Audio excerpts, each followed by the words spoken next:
My name is Janet Haston, and today is Wednesday, August 24th, 2022, and it is my great pleasure and honor to be interviewing Louis Goekler today. Louis, thank you so much for agreeing to be interviewed today.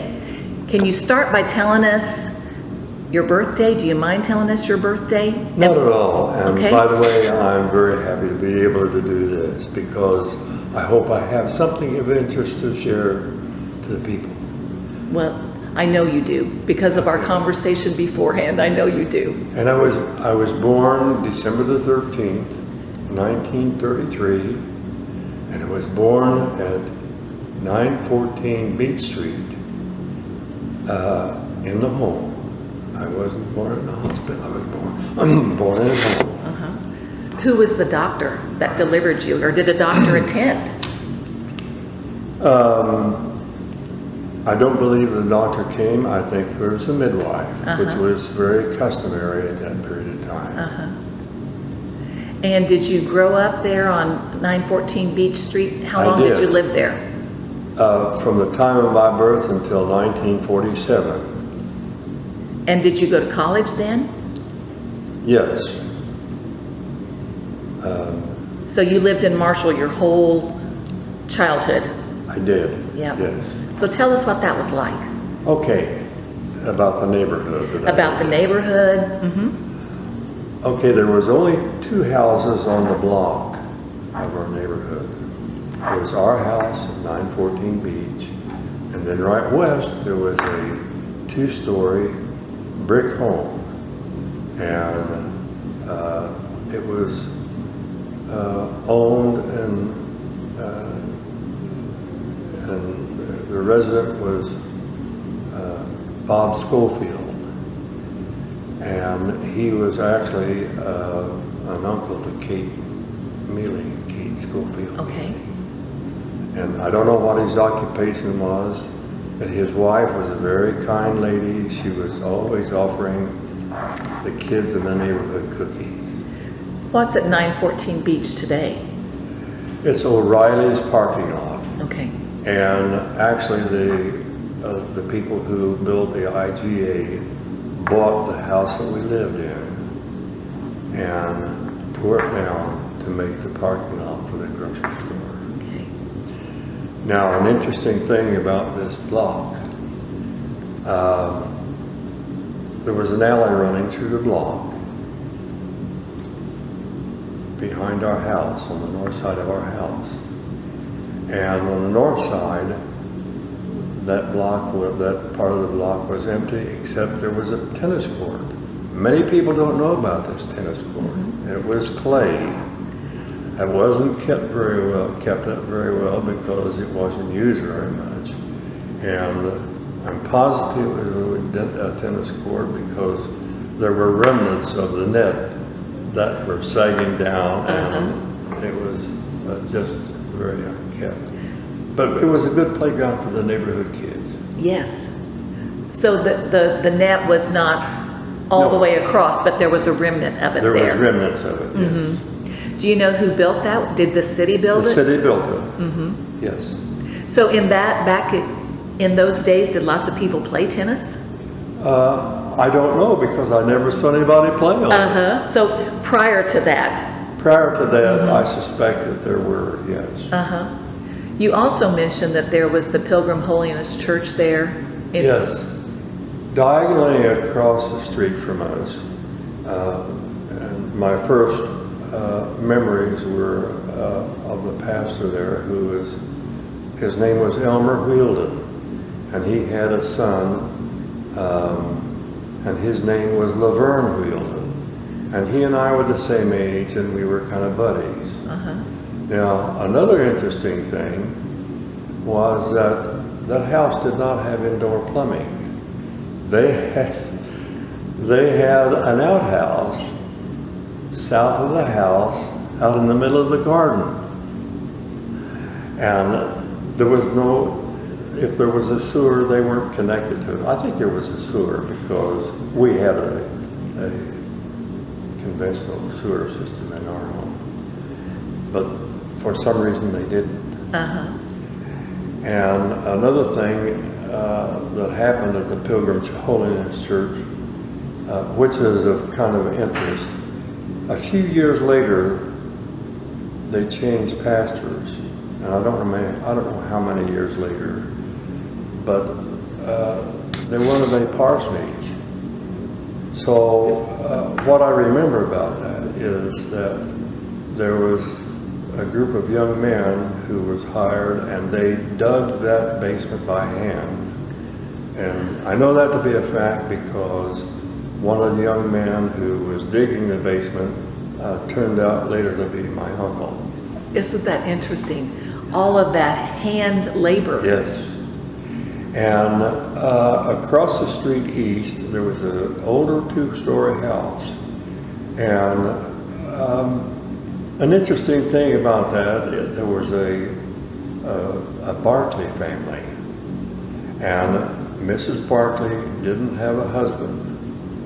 She had a husband at one time, but I think he left him. And Mrs. Barclay raised 5 children. And she was an amazing lady. Now, I know this because one of the members of that family became part of my family. Now, another thing that people, I don't think is widely known is that during the period of time when I lived there, when I was 5 or 6 years old, there was a scarlet fever epidemic in Marshall. And as soon as the doctor diagnosed the individual with scarlet fever, that person went home, or if the doctor came to the house, they went into the house, and the city came along, and they had a sign that they nailed on the side of the house in big letters, danger, quarantine, no one admitted, no one is allowed to leave the house until the scarlet fever has subsided, period. Interesting. That was their method of control, It wasn't was. it? And as far as I know, it was brought under control fairly quickly, but I don't know those details. But it's a little different today. Who were the doctors in your community? I don't remember. When you went to the doctor, who'd you go to? Back then, I don't know. The earliest doctor that I remember going to was Dr. Elias. Who were some of the other kids in your neighborhood? You said that was the tennis courts were a good place for the neighborhood kids to play. Of course, I played with the Barclay kids, all except the older one. She was a young lady, and of course, she didn't mix with the others. But was the Barclay kids, and there was a Jack Hornbrook, which lived across the street north, which I think Jack is still living, but I'm not sure.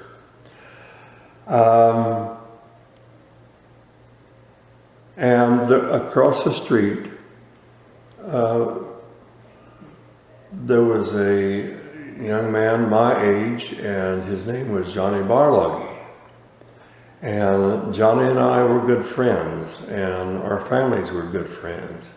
In fact, we were so good that occasionally if they needed an onion or something like that, Johnny would come over to our house, and if we weren't home, and he would go to the refrigerator and take out an onion and leave a note and said, I took an onion out of the refrigerator, and it says, we'll replace it a little later. Do you remember locking your doors at night? No. No. And another thing, which is an interesting thing, that a lot of people know this, but many people don't. We did not have a refrigerator. We had an icebox. Yes. And periodically, maybe 2 times a week, there would be an iceman who would come around. And there was a square piece of cardboard that had on it 5 pounds, 10 pounds, 15, and 20 pounds. And you would rotate that. If you wanted 5 pounds of ice, you would put it to where the 5 was up. And the iceman would bring the ice in. He actually would come into our house, whether we were there or not, and put it in the ice box. And it would last? Having it delivered 2 times a week, the ice would last that long? Yes, it would. It would. And a lot of people cooked with wood and let's see, what else did they cook with? Charcoal. But we were fortunate we had a propane gas, and they were big tall bottles. They weren't the big tanks like we have now. And that business was run by Heber Nash. Oh, I remember that name. Yes. And they would deliver the propane to our house to cook with. Did your house always have electricity as far as you remember? Yes, it did. I don't know when Marshall got electricity. Very early on, because Marshall had their own generating plant. And it was not the one that people know about that was down on 14th Street. It was actually, and I believe it was on the triangular piece of property across the street where the First National Bank is now. And that's where the first power plant was, I believe, but I'm not positive. I think you're right on that from something John said. Yes. Yes. So we had our own electricity. Oh, and there was no natural gas in the residential areas, but there was natural gas downtown. This is a little before my time, but they actually had gas lights on all the businesses downtown. Okay. That's where the Gaslight The Art Colony got its name. That's interesting because John and I just had that conversation this week and we didn't realize that. Yes. And I remember the gas lights on the First National Bank. No, I'm sorry, I take that back. Delaney Bank. And by the time I came along, I think they quit using them, but they left the lights on the outside of the building, and they stayed there until they tore the building down. Interesting. Interesting. What games did you play with whenever you were kids, did you make up games? Did you just play whatever everybody felt like playing that particular day, or was there a particular thing you liked to do? There were some games. We played ball, we played baseball, and we played jacks. And all the kids in the neighborhood had sandboxes in the backyard. And that can bring me into the next story that I'd like to tell about the history of Marshall, and particularly in our home. My dad built us a sandbox, and that sandbox was underneath a tree. And that tree was a catalpa tree. Oh, okay. And I hated the tree because it was a dirty tree, and I'll explain why. Now, we had the catalpa tree there, and then this was close to the house, the sandbox. Out on the east side of the yard, we had another catalpa tree. And there were these catalpa trees all over town. There were many, many of them. And the problem with these trees, in the springtime, they would have beautiful, gorgeous, fragrant white flowers. But they didn't last very long, and they would die, and they would drop down onto the ground, and they were very dirty. They were hard to rake up. These trees had big, broad leaves. And of course, they lasted until fall like a typical tree. But it also had beans, which I brought one here to show you. These are big, long beans. It's about 14 inches long. And in the early fall, these beans would dry up and they would fall. Well, they were terrible to try to rake. And then later on, the leaves, which are, 8 to 10 inches across, and maybe 12 inches long. if you can imagine what a yard full of leaves, Yes. these were dirty. Well, these trees were all over town. There were many, many of them. And most people cut them down because of the fact that they were so dirty. Now, I know of one tree that I drove by today. It's behind where my brother lives. And I picked off this leaf and this beam. And Cheryl just told me that they have a catalpa tree by her house. Now, I have driven all over town and I've never found another catalpa tree. There may be, but not like there was then. There were many, many of them, lots of them. But again, because it was so dirty, people cut them down. Was that one of your chores to clean up the yard? It was. Yes. As when I got older, yes. And so catalpas are not your favorite tree. They are not. What were some other chores you had as a young person? Well, we started out with, we had a heating stove in the living room, and that heating stove heated the whole house. And it was coal, the first one that I remember. And my chore was to go to the building out behind, a block building out behind our home, and get a coal bucket full of, coal buckets full of coal, and bring them in, and leave the coal buckets by the stove, and then we would feed the coal in this. And later on, then we advanced to a major advancement then was fuel oil. And we had fuel oil. And in fact, we had fuel oil until we left there in 1947 to move to a new home. And did somebody deliver the coal? Yes. And by the time they were doing that with you, were they bringing it by car or by truck? No, by truck. Yes, Nobody was doing horses and stuff like that? No. Yeah. No, they weren't. Do you remember who delivered the coal? No, I don't.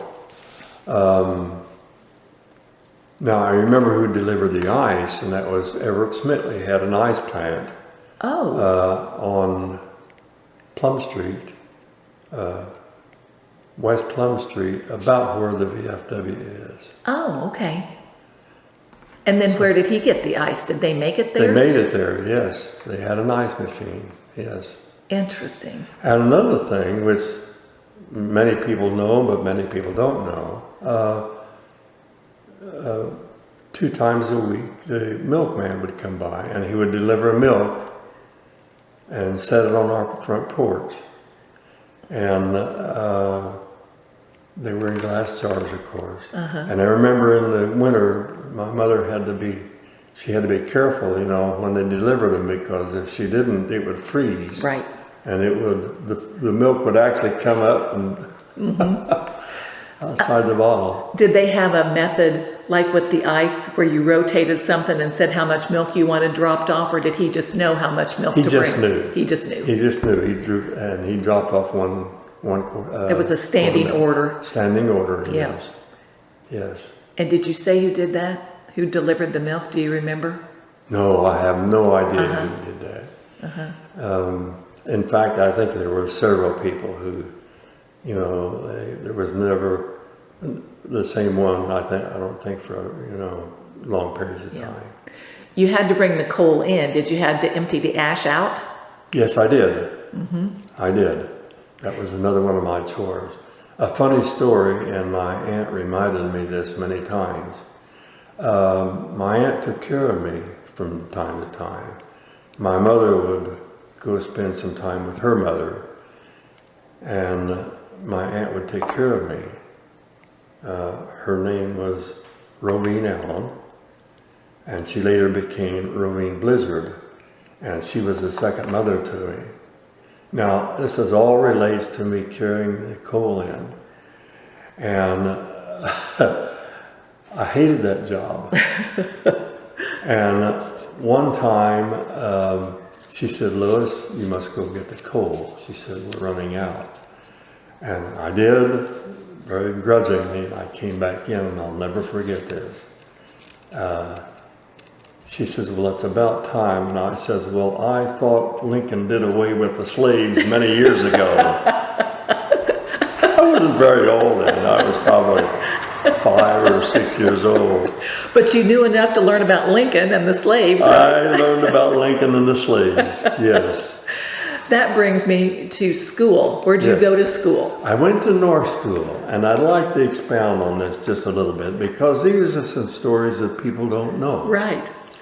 I went to the North School, which is just 2 blocks west of our house. And I would walk, rain or shine, snow or ice, I would walk. And of course I would be bundled up in the winter time and wear short pants in the spring and the fall. But the North School was actually unique. It was on 2 floors, the schoolrooms. There was 4 schoolrooms on the lower floor. The second floor, there were 5th, 6th, 7th, and 8th. Mm-hmm. Now, here's something that people who know about the North School may not know. There was actually a 3rd floor. Now, this 3rd floor I remember very well because it was unfinished. Okay. There was a very narrow stairway going up to it, and it had skylights in it. And that's where we had our music classes. Really? And we would go up there every day for music class, yes. Oh, how about that? And the first teacher that I remember was Mrs. Amix, who lived close to the school, about 3 blocks from the school, yes. That was your music teacher? She was my music teacher, our music teacher, yes. Do you remember your teachers that you had when you were there at North School, their names? Yes, I do. And that brings me to another story, if you'd like me to interject it at this time. Sure. My first grade teacher, her name was Miss Venus. And for some reason, and I may know this, which I'll explain later on, for some reason in the middle of school, we changed teachers. And I don't remember the second teacher's name. Mm-hmm. I have no idea. And there is one person living, and she won't mind if I mention her name, that started grade school with me at the North School, and I went through high school with, and that's Peggy Morris. Oh. She was Peggy Malloy at the time. She's the only one. Really? We're the only 2 left that started in grade school together. There at North School? In North School, yes. How about that? Now, the school, of course, was coal heated, and the furnace was in the basement. And there was one janitor for that whole school. And we called him Uncle Bill. Everybody loved him. And his name was Bill Garwood. And he actually lived 2 blocks from school at the corner of Michigan Avenue and Beach Street.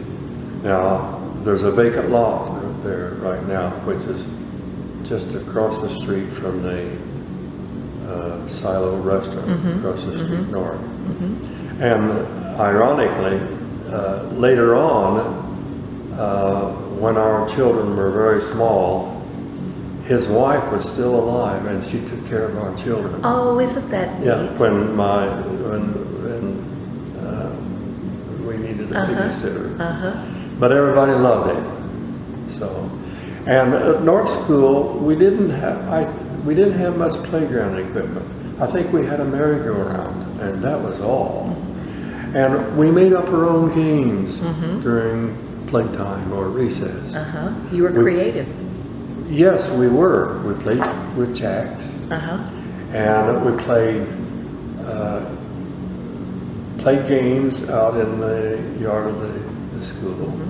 We played, the boys played baseball. We didn't have a diamond. We just played on a bare field, but we had a good time. No fences. Now, a particular incident that happened at that time, we were playing baseball and I was hitting the ball. And I hit a ball and I was so proud of myself. But the ball went way high and it came down over the road north of the grade school. Oh. And it hit a car. Oh. When it came down, it hit a car window that was driven by Ralph Prevost. Oh. And it broke it. Oh no. Now, I was scared to death, but somehow I think my dad took care of it. So that's an interesting fact. But that school was bare bones. I mean, there was no air conditioning. Right. There was no fans. Right. When it got hot, we opened up the windows. Yes. And nobody complained. Yes. And another interesting fact which I remember, which I relate to you. When I was in the 3rd grade, was in 1941. And when I went into the 3rd grade, back up. You asked about the teachers. In the 2nd grade, there was a lady by the name of Georgia Connerton. And she was my 2nd grade teacher. I had a problem with arithmetic.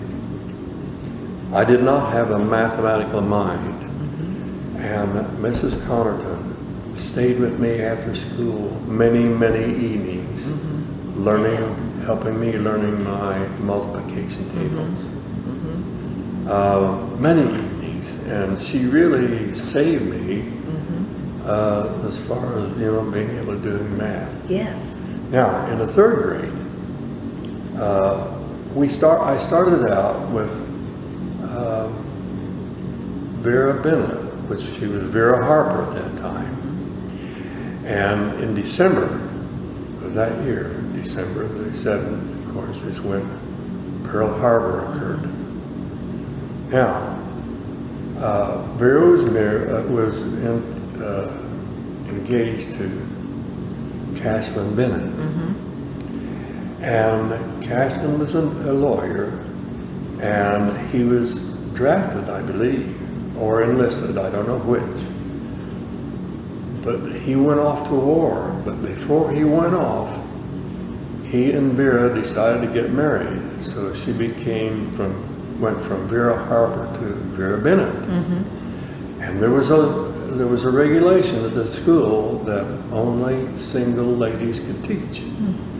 And so Vera had to quit her job, and the teacher that took her place was Edna Schwartz. Edna Davidson at that time. Yes. So we changed teachers again. Yes. Yes. And you ask about the other teachers. I don't remember who the 4th grade teacher was. I don't remember who the 5th grade teacher was, but the 6th grade teacher was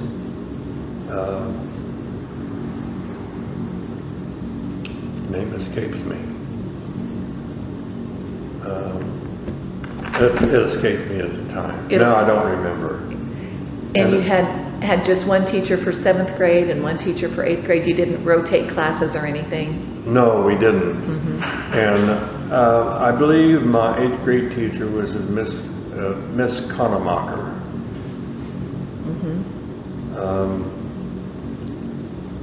That's about all I can tell you about the North School. Anything else you want to talk about North School? You mentioned your dad. Didn't your dad have a car dealership or a garage? At that time, it wasn't his. He worked there. He was a parts man before the war. During the war, he tried to enlist in the military, but he couldn't because he was colorblind and also he had flat feet or something, and they wouldn't take him. He tried 2 times. So he left that job and he went to work for the Terre Haute Ordnance Department over in Terre Haute. He was very patriotic and he felt like he absolutely had to do his part somehow. And after the war, he came back and he worked for Doc Simpson, who owned the Chevrolet Buick garage. A little later on, he bought part interest in it.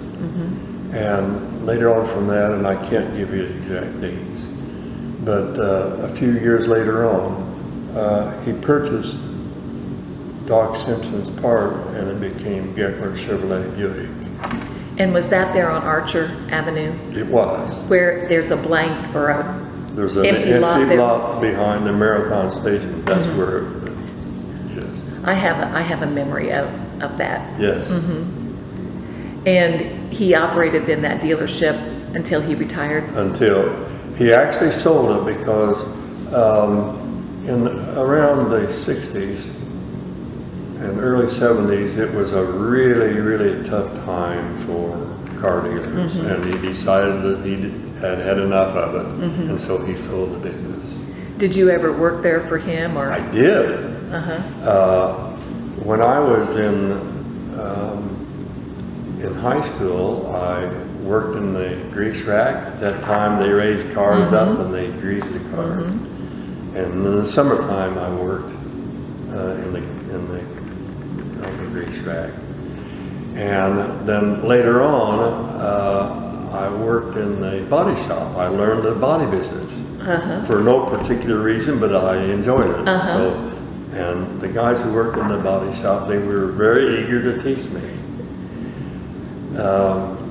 Now also, during high school, I had another job on Memorial Day. There was 2 Texaco gas pumps out in front of the garage at that time. And my dad insisted that I come to work very early in the morning. And traffic, of course, at that time was going through Marshall to get to Indianapolis. And I would be very, very busy very early in the morning. And then I would stay there all day, and then I would catch them coming back on Route 40, and I would fill up tanks. So during your growing up years, Route 40 went right through Marshall. It did. And Memorial Day was when they had the race in Indianapolis, and that's why was. there was so much traffic. Yes. And that a lot of it came through Marshall. Oh, it did. All of it did. I mean, going east and west. Oh, yes. Interesting. So, yes. And at that time, it wasn't a simple matter of pumping the gas. You had to open the hood, and you check the water, and you check the oil. Full service. Full service. Full Yes. service. And wash the windshield. Yes. Interesting. And I think I got paid a little bit, but I didn't get paid a lot. But it was the experience was good. It was a good character builder, I'll tell you. Exactly. Exactly. And a long day. And a long day, very long day. A long day. Yes. And I remember back when I was working in the garage, I was in high school at that time. And I loved motorcycles. And I bought an old Indian motorcycle from Fred Davidson, I believe. And it was one of the first choppers. Oh. They had already chopped the rear fender, and it was a gear shift motorcycle. Probably would be worth, $20,000 or $30,000 today, but I think I paid $25 for it. And later on, I didn't know this, but later on I was told that after my dad found out that I bought that motorcycle, he knew I was riding around, he cried. And I don't know of any other time that my dad cried except when his mother passed away. But I felt badly when I heard that story. He was so fearful. He was concerned for your safety. He was concerned for my safety. And fortunately, in about 6 months, I did sell it again. But he was concerned for your safety, but he still allowed you the freedom to do that. He did. Yes. It's interesting how parents still gave their children, I guess, chances to grow. Yes. You know what I'm saying? Oh, that's right. And he did. gain confidence. He did. And he Yes. knew you would earn the money. Yes. And he allowed you to spend the money Yes. that way. Yeah, that's right. Yeah. Interesting. Yes. Did you, tell me about downtown Marshall then, when everything was going through. Was there lots and lots of traffic through downtown Marshall on a regular business day? There was. However, there wasn't near the semi-traffic that there is now. Mm-hmm. You seldom saw semis, but you did. Mm-hmm. I mean, they And came right down through there. Came right downtown, yes. Mm-hmm. Mm-hmm. Mm-hmm. Sure did. What did you do for fun, like on a Saturday night? Did you and your wife, did you and Orpha date during high school, or did you meet her? No. We met at Eastern. Okay. And that's a story in itself. When I first went to Eastern, well, I started out at the University of Illinois. And at that time, I don't know, there was 25,000 students. And the University of Illinois was too big for me. Mm-hmm. It was too big for a country boy. Mm-hmm. And I hated it. So I dropped out at the end of the first semester. Mm-hmm. I didn't flunk out, I quit. You chose. Mm-hmm. And Charlie Bush managed to get me enrolled at Eastern in the next spring. Mm-hmm.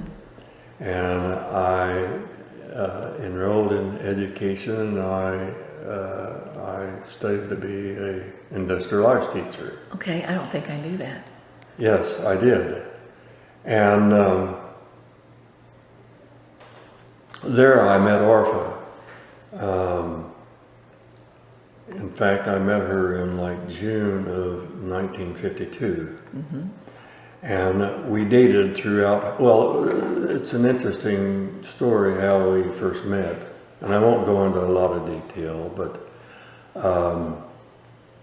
our early days of dating days were a series of coincidences that turned out very well.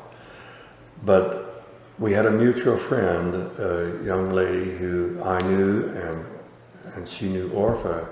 And she asked me, she said, "Louis, don't you need a girlfriend?" I said, "Well, yeah, it would be nice." She says, "Well, why don't I fix you up with this young lady?" She didn't tell me her name. Mm-hmm. But she says, "On such and such a date, you go to the little campus and she'll be in the second seat from the back." And she said she'll be by herself. So I met her there. Uh-huh. And we had an interesting conversation, and then we arranged to have a date later on because we kind of enjoyed each other's company. And I found out later that I wasn't who she expected. She expected another guy by the name of Johnny, and she wasn't the girl that I expected. And there was a series of coincidences from then on that only happened by chance. And it was a miracle that we ever got married. Mm-hmm. And it was by the grace of God that these crossroads, I took the right crossroad. Exactly. And that's another story. Exactly. But I feel like there was some divine guidance there. Exactly. Because we did have a very, very successful marriage. Mm-hmm. And a successful life, both of us. And you two are some of my heroes as far as married life goes. No, I would love for John and I's marriage to be like you and Orpha's. It was beautiful to behold. Yeah, well, we did. Yeah. Now. So you didn't date Orpha while you were in Marshall, but if you were going to go on a date in Marshall during high school, what did you do? There was a movie theater here, right? We would go to the movie theater. We would spend time in the candy kitchen when we weren't at the movie theater. Mm-hmm. And really, that's about it. We would go to each other's homes. Mm-hmm. And I really didn't date much in high school. Mm-hmm. I was interested in other things. I was interested in doing industrial arts projects. And I guess that's what got me interested in that. And the industrial arts teacher was also a model airplane enthusiast, and that got me interested in airplanes. Who was your industrial arts teacher? His name was Charlie Porter. Okay. Now, I started in 1947. Now, that's another interesting story. Of course, we all know about the Gypsy Queen who cast a spell on Marshall that there wouldn't be any tornadoes. Well, there was one. And that happened on Good Friday of 1947. And the only damage that it did, which we were very fortunate, it tore the auditorium off of the high school. And it did some damage to part of the classrooms.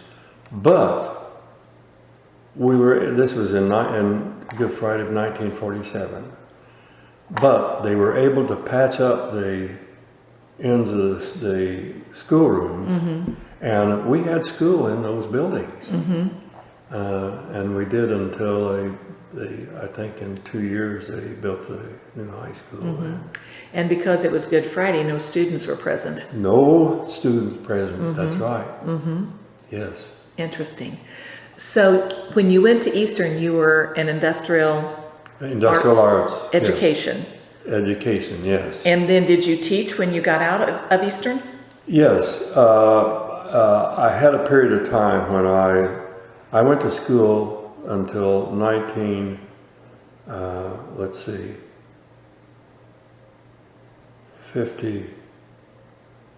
54. I went 52 and 53, and in the summer of 54, they were drafting. The draft was still in effect, and I was afraid I was going to get drafted, and if I did, they would likely put me in the infantry, and I didn't want to. I didn't want to go in the infantry. I wanted to do something else. So I enlisted, and so I actually got my choice of what I wanted to do, and I elected to go into. They asked me to go to the Army Security Agency, which I spent 3 years in Panama.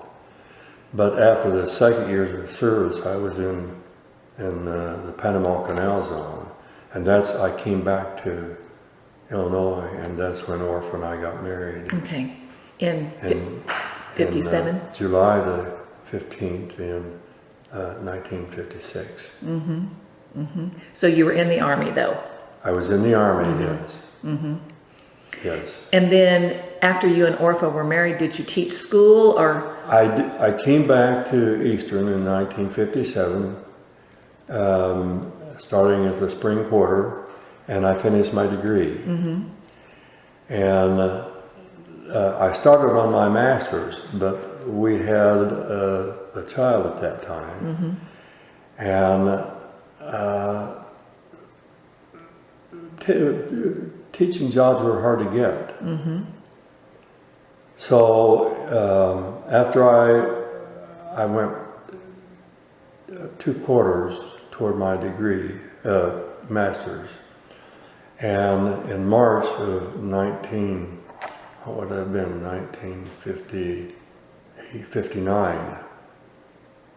1959, I got a call from somebody here at the school, said, this was in the middle of the quarter, said, would you want to come to Marshall to teach?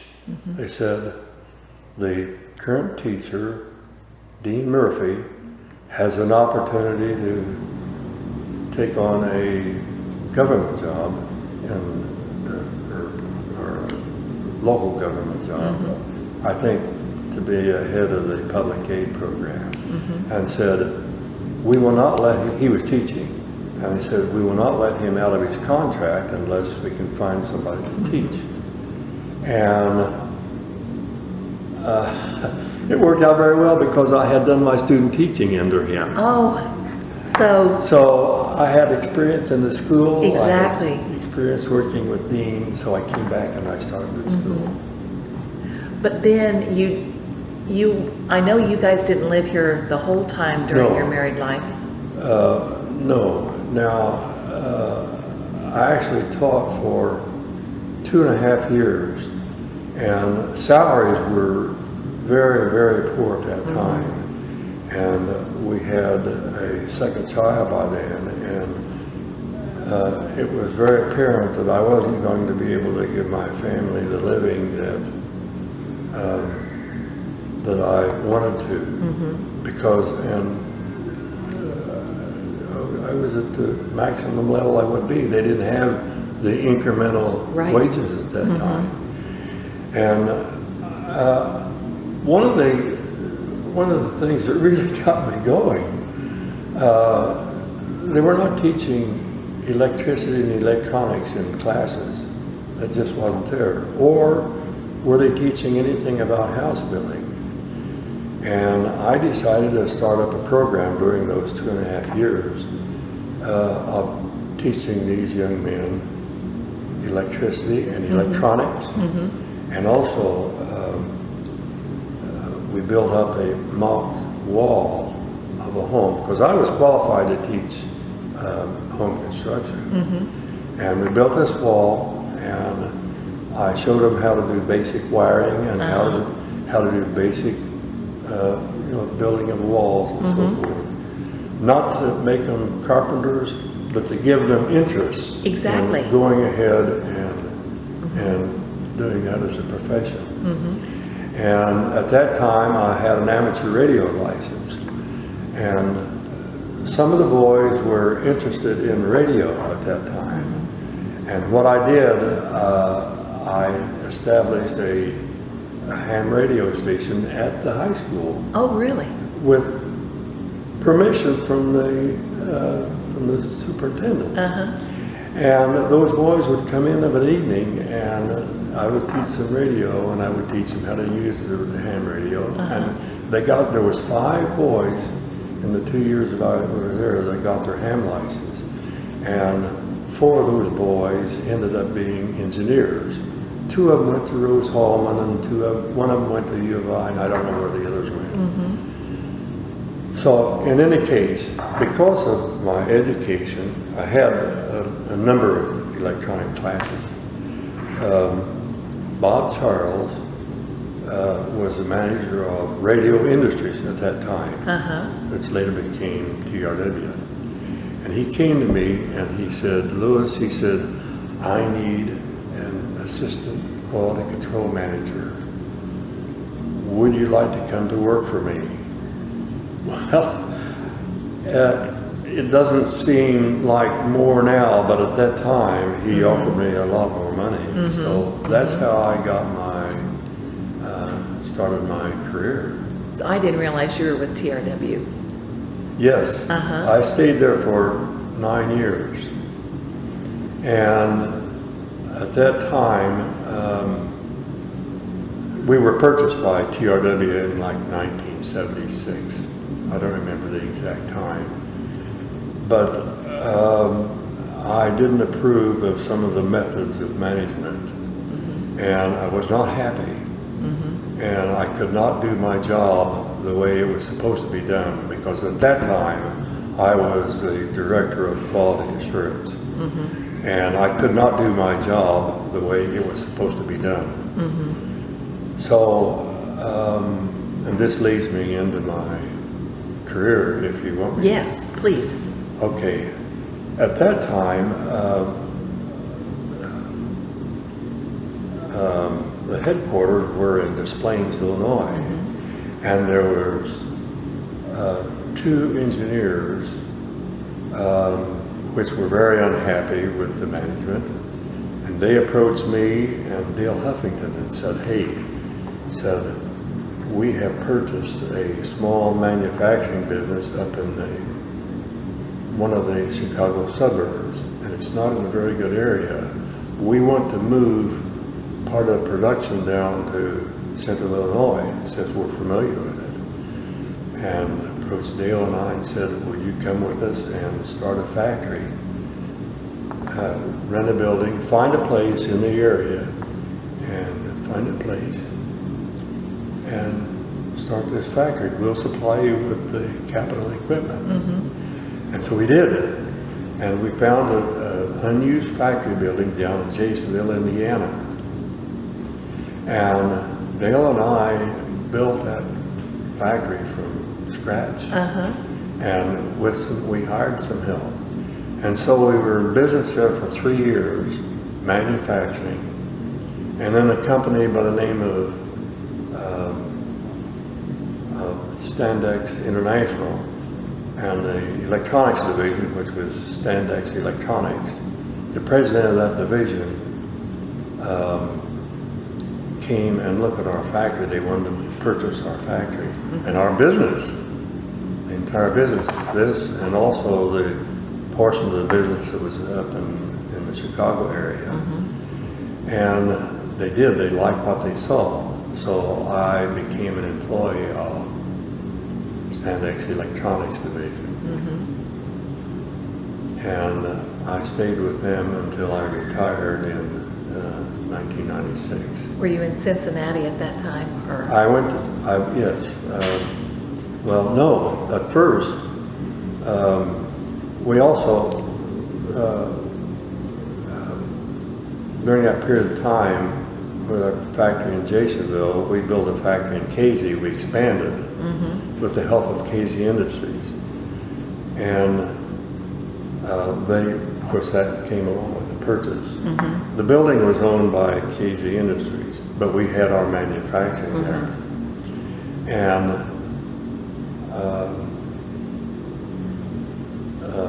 Dale and I managed the operations. He was the manager of the plant at Casey. And I took care of the one in Jasonville. Well, then Dale chose to leave Standex, and I was placed in charge of running the business in Casey and in Jasonville. And then in the ensuing years, I was transferred to Cincinnati. They closed the factory in Casey for a number of reasons. But I went to work in Cincinnati, and I worked over there for a year in preparation for the division built a new factory in Florida, in the West Palm Beach area in Florida. And my boss asked me if I would, this was 1984, if I would go to Florida and run that business, which was a tough thing to do because I had to sell our home. Yes. Now, fortunately, the girls Had they graduated. had graduated and were married, and it was tough to move, but we did because it was that either that or not have a job. Right, right. So we stayed down there for 4 years, and for numerous reasons, we closed that plant. And I was transferred back to Cincinnati to another job where I stayed. At that time, I was my boss asked me if I would be vice president of engineering at the time in Cincinnati, and I stayed in that job until I retired. And when did you say 96? 1996. Then I came back to Marshall. Where did you and Orpha live when you first moved here, when you were the industrial arts teacher? Where did you live then? At the corner of 2nd and Poplar, we rented a place. It's still there. And then we moved to another, that house was sold, and we moved to another house on 6th Street, 7th Street, and stayed there for a while. And I decided it was time I built we had our own home. Where on 7th Street? I don't remember North end of town or south it end was of north town? end of town, yes. It was a house next to where Smitley's live, at the corner of, would that be Beach Street maybe, and Is it where Shelley and Mike Schweitzer live today? who? Shelley and Mike Schweitzer, where they live, or where Bernice Grossman used to live? Yes, Okay. yes, we rented that house. And in 1961, we bought an empty lot on North 7th Street, and I built a home there, which of course we owned, and we stayed there until, let's see, for 4 years. I get my dates right. In 1996, and we sold that house, and it was pretty small. And then we built out on the northwest end of town. Is that Aspen? What's that? That was Is that Aspen Street or? Aspen Street, yes. Because that's where I remember you living, Yes. was out there. Yes. And when did you build that house? We moved in 1960, fall of 1966. Okay. Because that's where I remember. Yeah. Yeah. And your children, that's where they were raised. That's where they grew up. And whenever you bought that, what else was out there? Nothing. Yeah. Nothing. I cleared off there 5 acres there, and then my dad built on to the north part of that lot. He bought an acre from me and built a home. Okay. And lived there for a while. And then later on, of course, the other houses were built. Did the road curve back to where Dale and Jan Ridgway live at that time, or? No. Okay. Dale and Jan bought that property after we left. Okay. Now, no, it curved back there. Kenny and Sue Snedeker built a house Back back there. on there. They actually bought an easement from me, and then they built a house, a 2-story house, which they lived there for quite a while. And then later on, Jan and Dale built that house. Where was your dad's house? Is that the house that Debrick's bought? It is, yes. Okay. Okay. He had 2 houses up for sale. He had the one we built a house on North 8th Street, and he couldn't decide which one he lived in, so he put them both up for sale, and he sold that one to Debrick's. That was the deciding factor, huh? And so they stayed at 611 North 8th, where I grew up. Interesting. When you grew up, did you go out to eat very often, out to restaurants to eat? What period of time? Like during your childhood? No, we didn't. Because we didn't. No, we did not. No. Our favorite place to go was the south end of Terre Haute. There was a Frosty place. It's called Frosty. It was chocolate ice cream bars. Was it like a drive-in? No, you had to go in. Had to go in? Yes. And that was a treat to us kids. I glossed over a lot. I hope I didn't. I'll give you a minute to look over your notes, okay? I didn't. Where did your mom shop whenever you were growing up? I don't remember. Because there were grocery stores in different parts of town. Oh, yes. Well, if we want to go back to where we lived on Beach Street. Yes. Let's see, I think maybe on Archer Avenue and maybe 10th Street, there was Poorman's Grocery. And my mom would send me there if we needed something, soap or something. I would walk over to that grocery store. Okay. That's mainly where we traded. Yep. Of course, there were mom and pop stores all over town. I remember Poorman's, and then down the street was Blizzard's, and then there was the fruit market, right? Well, that was later on. Across the street there was a fruit market, but that was later on. Later on? Yes. There was a filling station where the fruit market was. Yeah, and then after the filling station closed, then they built a fruit market. Did you have a garden? Yes, we did. That's And where you on got Beach your Street? onion? Yes, on Beach Street? Yes. Yes, we did. How- Everybody had a garden. Yeah. That's where you got your onions. That's right. Uh-huh. That's exactly right. When did you move from Beach Street? 1947. And, Moved into the house on 611 North 8. okay, okay. And that lot was 2 years prior to that. There was a two-story house there owned by a lady by the name of Bess Ball, and it burned. I burned it almost to the ground, and my dad bought that lot later, and they tore down the house, and that's where he built the house. Where is that house today? Is that up by Peggy Morris's house? Yeah, in the next block. You know where the big house is on the corner. The Tarble, what I call the Tarble house? The Tarble house, yes. Uh-huh. It was the first lot north of there. Okay, okay.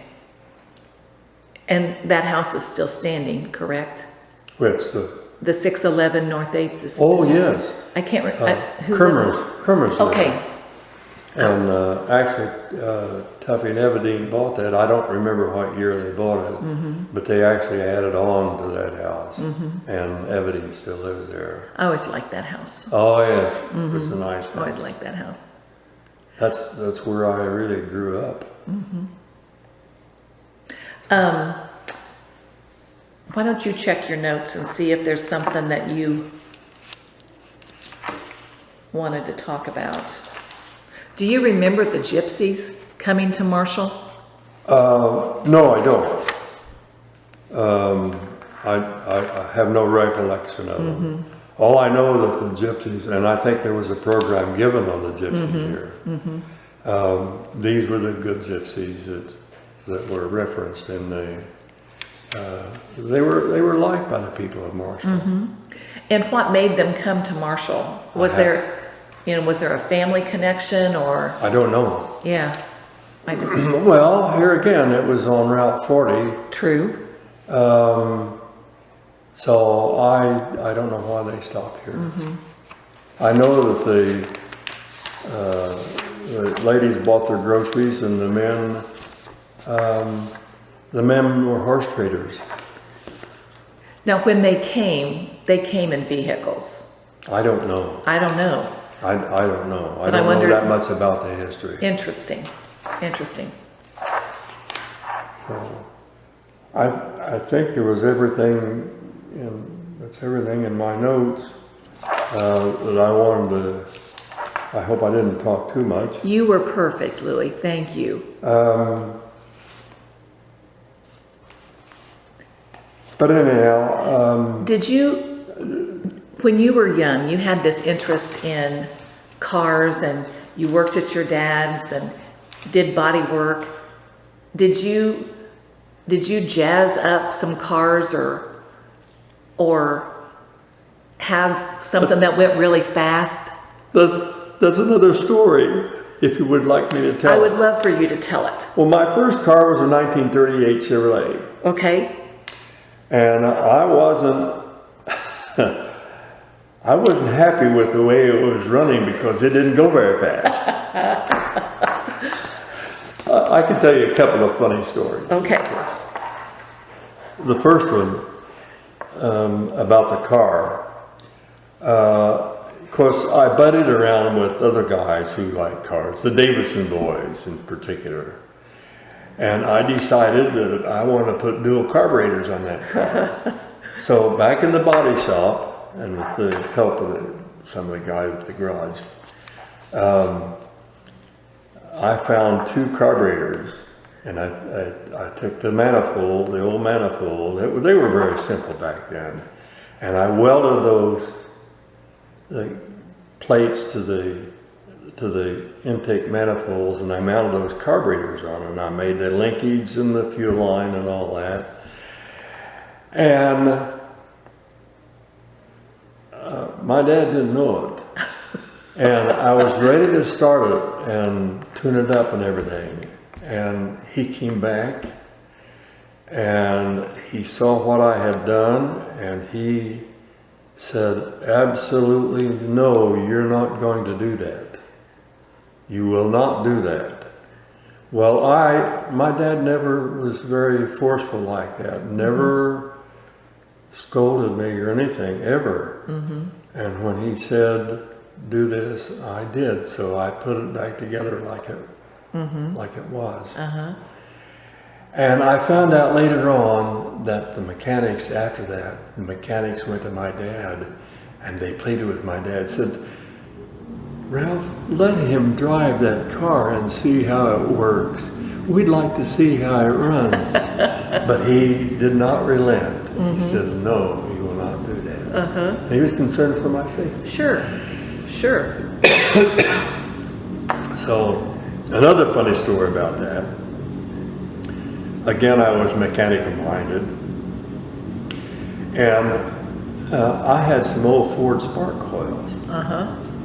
And people who know about these spark coils, the Model T Fords,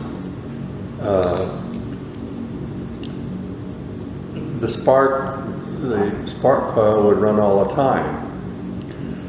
So I took the spark coil and I mounted it in the trunk. And I took a spark plug and I bored a hole in the exhaust pipe. And I ran a wire from the spark coil to the spark plug. And what I would do, and you could do this on old cars, I would turn off the ignition key and press on the accelerator. Well, pure gas would run back through that. And I would turn on that spark coil and flame would shoot out about 2 foot. That lasted about 3 days because there was an old lady following me. And it scared her to death. And she went to my dad. And she says, you know what your son did? I was in high school at that time. And believe me, that spark coil was off in 2 hours. But now I'm picturing all those cars that have the flames on the side. That's where that came from, I had right? the real flame, yes. Another funny story connected to, if this is be of interest. I was being creative. You were. Yeah. Now, another one, and boy, I hate to tell this because I did a terrible thing. It was the first year that Buick came out with what they call the Dynaflow, the automatic transmission. And all my boyfriends were car guys. And my dad let me drive that Buick one evening, and I asked him if he'd like to take a ride in it. He says, we don't want to take a ride in that car. That's got a slush bucket in it. This doesn't have a gear shift. And I says, no, listen, that Buick that transmission is good. And they said, no, it's awful. It's terrible. I says, I'll bet you $1 I can spin the tires starting up. And they says, we'll take it because there's no way. I remember this very vividly. We went on South Michigan Avenue just outside of town, and I stopped in the middle of the road. I put it in reverse and backed up, and I yanked it down in the low gear and give it the gas, and it spun the tires. And those guys, I got them. And I collected my $1. You got your $1, didn't you? And fortunately, my dad never did find out about that, or he would have never let me drive one of his cars again. This was a demonstrator that he had. Oh, goodness. Those are the times. Those are the days, aren't they? Yeah, I hope I don't give somebody a wrong idea. No. Tell real quickly the story about you going to U of I and seeing that big computer. Yes. And about bugs. Well, this is in high school. Okay. We took a field trip, and we went to the science building. And the science building, they had the iliac, which was, I think, the second computer, working computer. I think the first one was at MIT. And the iliac occupied a room maybe 12 by 12. I mean, the full room. And it was huge, and it was made up of tubes. They didn't have semiconductors at that time. So to turn circuits on and off, they used these tubes. And to actually turn the signals on and off, which is what makes up binary code, they use relays, electromechanical relays. And they explained to us at that time that they were explaining the computer, and they said, well,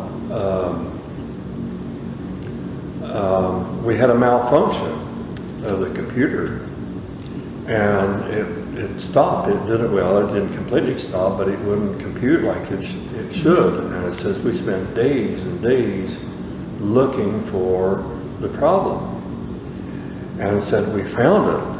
And it said a bug crawled in between the contacts of the relays, and they wouldn't close. And so when something went wrong, they said, well, it's got a bug. That's where the term came from. The term came from, yeah. Interesting. I had never heard that story before. Yes. Never heard that story before. Yeah. Well, Louis, we've been doing this for an hour. Did you know that? Oh my goodness. We've been doing this for an hour. Oh my Did you goodness. cover all the points that you wanted to talk about? Yes. Yes. This has been a delight, Louis. Well, thank you. Thank you for sharing your memories of Marshall. Oh, you're welcome. I don't think I told any secrets, and I don't think I told anything that my girls would be embarrassed about. I think you because did. It's all factual. But I've had a good life. Yes. And you have to work at it. It doesn't just happen. You have to work at your life, and you look for some godly interventions sometimes, like you Absolutely. mentioned with you and Orpha. You know? Absolutely. That only happened because of divine intervention. Exactly. And that's a story, total different story. And I've told my children that, and I have it written up for them. So yes, I have.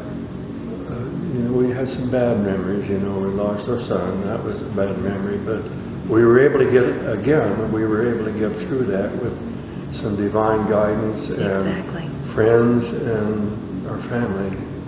But see, you've hit on so many things that I think are so important. You've hit on work ethic. You've hit on integrity.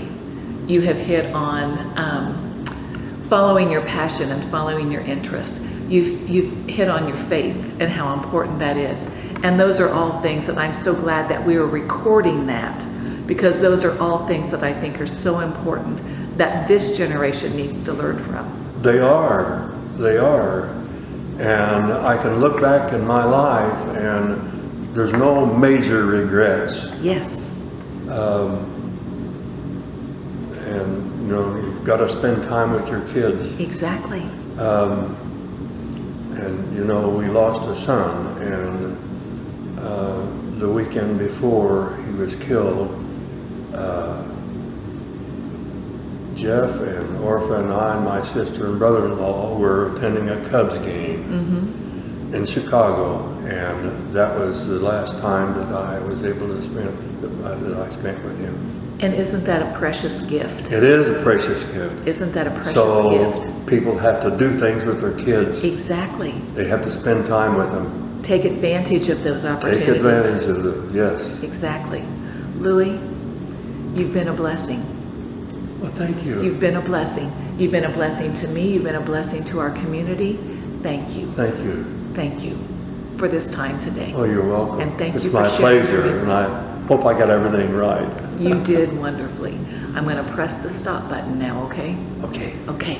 Thank you, Louis.